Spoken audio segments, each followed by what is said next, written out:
Assalamualaikum warahmatullahi wabarakatuh. Sugeng di sini.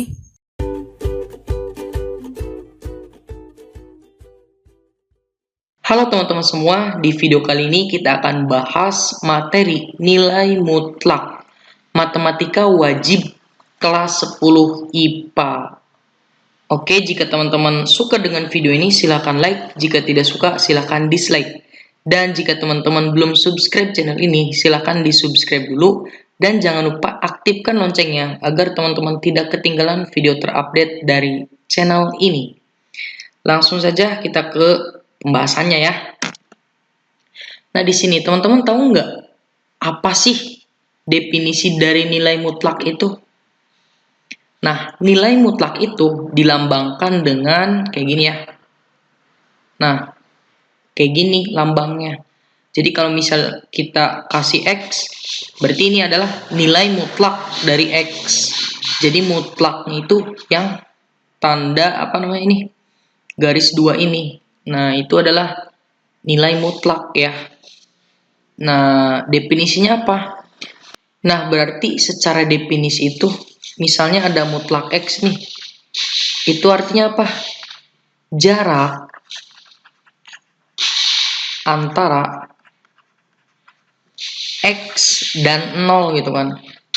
Kalau dia mutlak X. Jadi, jarak antara X dan 0 di garis bilangan. Nah, ini definisinya teman-teman. Coba, berarti kita misalkan nih. Misalkan mutlak dari 6. Nah, mutlak 6 itu berarti jarak antara 6 dan 0 di garis bilangan. Coba berapa? Misalnya kita buat garis bilangan. Di sini misalnya 0, berarti 6 itu di kanan ya. Nah, di sini 6 berarti jaraknya berapa? Dari 0 ke 6. Ya, 6 kan? Nah, berarti mutlak 6 itu 6, teman-teman. Gitu. Coba lagi ya. Misalnya negatif 3. Mutlak dari negatif 3 itu berapa? Ya udah, katanya kan jarak antara 0 ke negatif 3 itu misalnya di sini nih, negatif 3. Berapa jaraknya? Ya, 3 dong. Nggak ada yang negatif, karena kan jarak. Nah, 3 ya. Karena jarak itu emang ada yang negatif, misalnya jarak antara kamu dengan si doi. Nah, apakah ada jaraknya negatif? Enggak ya. Jarak itu pasti positif. Nah, dari dua contoh soal ini, bisa nggak disimpulkan secara sederhana apa sih arti dari nilai mutlak? Mutlak X lah misalnya kan. Itu apa? Nah, berarti dia kan mutlak 6, 6. Mutlak negatif 3, 3. Nah, ini teman-teman, negatif 3 itu jadi 3. Nah, berarti secara tidak langsung nilai mutlak itu adalah harus positif. Harus ya, ini harus positif. Jadi maksudnya apa? Jadi bisa dibilang mutlak ini adalah alat untuk mempositifkan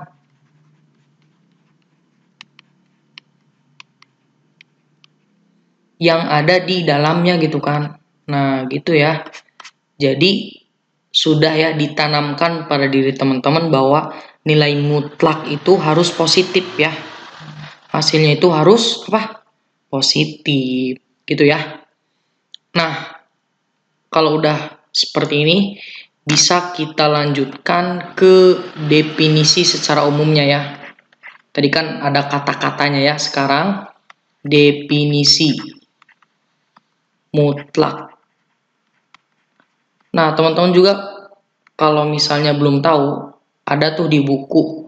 Misalnya ada mutlak X itu akan menghasilkan X apabila si X-nya itu lebih dari 0, lebih dari sama dengan 0. Dimana lebih dari sama dengan 0 itu adalah apa? Positif kan? Nah, kemudian akan menjadi min X apabila si X-nya kurang dari 0. atau bisa dibilang apa? Negatif. Karena lebih dari sama dengan 0 itu kan positif ya. Kalau kurang dari 0 ya negatif gitu. Jadi nilai mutlak itu ada dua. Akan menghasilkan positif X apabila X-nya lebih dari sama dengan 0. Akan menghasilkan min X apabila X-nya kurang dari 0. Maksud X di sini adalah yang di dalamnya kan. Kalau yang di dalamnya negatif, ya berarti min X gitu. Langsung aja ke contohnya ya, biar teman-teman gak bingung. Misalnya nih, tadi misalnya dia itu 5 nih. Mutlak 5 itu, coba karena dia itu kan positif nih. 5 itu positif. Kalau positif apa? Ya X doang kan, berarti 5 doang. Gitu. Nah, coba kalau misalnya negatif 5. Negatif 5 itu kan apa? Negatif kan? Nah, kalau negatif apa? Negatif X. Berarti negatif dari negatif X. Negatif dari X. X-nya apa? Negatif 5. Negatif ke negatif positif 5. Nah, berarti bener kan? Bahwa si mutlak itu adalah mempositifkan gitu. Tadinya negatif 5, ya jadi 5. Gitu ya, paham ya? Nah, oke. Kalau udah sampai sini, kita ke contoh soal, teman-teman. Nah, untuk contoh soalnya gini ya. Contoh. Coba misalnya ada mutlak dari mutlak X itu sama dengan 11. Tentukan nilai X-nya gitu kan. Tentukan nilai X. Nah, berapa nilai X-nya?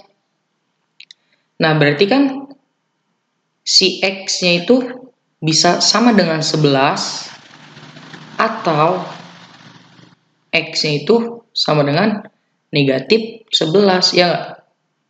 Coba masukin 11. Mutlak 11, 11. Mutlak dari min 11, 11 juga. Nah, gitu kan. Jadi, nanti kalau misalnya ada soal seperti ini, ada dua, X yang positifnya atau X yang negatifnya gitu kan, negatif 11. Lagi deh, contohnya misalnya kalau mutlak dari Z itu adalah negatif 100. Nilai Z-nya berapa? Coba.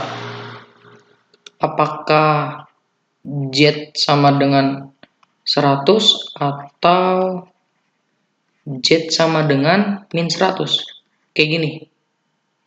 Nah, salah teman-teman. Kenapa salah? Kita lihat ke definisi awal. Nilai mutlak itu kan gak boleh negatif. Nah, ini mutlak Z sama dengan negatif 100. Ya gak bisa.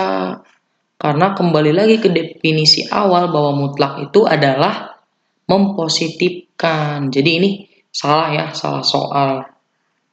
Salah. Atau bisa dibilang nanti tidak ada jawaban gitu ya. Lagi-lagi, misalnya ini 1 kan.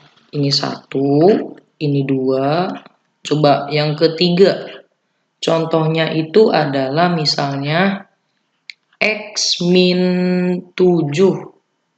Mutlak dari X min 7 sama dengan misalnya dia itu 8. Nah, berapa nilai X-nya gitu kan? Coba berapa aja. Nah, oke, sama kayak tadi teman-teman. Jadi yang di dalam mutlak ini berarti kan ada dua nih. X min 7 sama dengan 8 atau X min 7 sama dengan minnya gitu, min 8. Jadi X-nya berapa? 8 tambah 7, 15. Atau X-nya berapa? Min 8 plus 7 berapa? Min 1. Coba kalau nilai mutlak itu harus dicek teman-teman. 15 masukin. 15 min 7, 8 ya. 8 mutlaknya 8. Sekarang min 1 masukin. ke X, min 1, min 7, min 8. Mutlak min 8, 8 juga. Nah, berarti dia memenuhi ya. Berarti nilainya itu adalah X sama dengan 15 atau X sama dengan negatif 1. Coba lagi ya, kita ke contoh nomor 4 nih, contoh soal nomor 4. Coba kalau misalkan dia itu bentuknya gini, mutlak dari X min 3 sama dengan berapa? Coba 2X misalnya plus 1. Nah, coba berapakah nilai X-nya? Nah, sama teman-teman, sama seperti yang sebelumnya. Berarti dia itu X min 3 sama dengan yang positif, ini kan 2X plus 1. Coba kita uraikan dulu aja. Berarti dia itu akan menghasilkan misalnya X-nya pindah ke kanan nih. Jadi kan 2X min X, kemudian dia itu min 3, min 1-nya pindah jadi min 1. Jadi dia itu X, ya nggak? Min 4. Nah, X-nya min 4. Ini yang pertama. Atau yang negatifnya kan, X min 3 sama dengan negatif dari ini. Negatif dalam kurung 2X plus 1. Nah, berapa nih? Berarti X min 3 sama dengan negatif 2X negatif 1. Misalnya si min 2X-nya pindah ke kiri. Jadi X plus 2X sama dengan min 1. Min 3-nya pindah ke kanan plus 3. Jadi kan 3X sama dengan berapa nih? 2 kan. Nah, jadi X-nya berapa? 2/3. Coba kita substitusikan untuk X negatif 4 dan X 2/3. Coba masukin negatif 4 dulu. Negatif 4 berarti negatif 4, negatif 3, negatif 7. Mutlak negatif 7 itu kan 7 ya. Sama dengan ini harus 7 nih. Berapa tadi? Min 4 berarti min dari min 4 kali 2 tambah 1. Berarti ini min 7 ya teman-teman. Min 7. Nah, apakah 7 sama dengan min 7? Tidak ya. Berarti ini tidak memenuhi teman-teman. Walaupun dia X-nya dapat, tapi dia tidak memenuhi gitu. Jadi untuk X sama dengan min 4 itu salah. Coba untuk 2/3. Masukin berarti 2/3. 2/3 dikurangi 3. 3 itu kalau mau bawahnya 3, 9/3 ya. Mutlaknya berapa nih? Negatif 7/3. Berarti mutlak dari min 7/3 itu 7/3. Nah, kita substitusikan ke sini. 2/3-nya. Berarti dia itu berapa? 2 kali 2/3 tambah 1. 4/3 kan? 4/3 ditambah 1 itu boleh nggak kita tulis 3/3? Boleh dong. Berapa jadinya? 7/3. Sama nggak? 7/3 dengan ini 7/3. Sama. Nah, kalau dia sama berarti memenuhi teman-teman. Jadi X yang mungkin itu adalah 2/3, bukan negatif 4. Gitu ya. Paham ya? Jadi gini teman-teman kesimpulannya. Walaupun kita nanti dapat X-nya itu ada 2, kita coba substitusikan ke persamaan awal. Kalau dia memenuhi berarti dia itu HP-nya. Kalau dia tidak memenuhi, nah berarti dia bukan himpunan penyelesaiannya gitu ya. Nah, seperti itu teman-teman untuk definisi nilai mutlak dan juga contoh-contohnya ya. Nah, sekarang saya ingin teman-teman untuk mengerjakan latihan ini ya. Nanti jawabannya tulis aja di kolom komentar, oke? Nah, saya tunggu teman-teman untuk hasilnya ya. Silahkan ditulis di kolom komentar. Oke teman-teman, untuk video kali ini kita cukupkan dulu di sini. Semoga video ini bermanfaat untuk teman-teman. Semangat belajar matematika. Saya akhiri. Wassalamualaikum warahmatullahi wabarakatuh.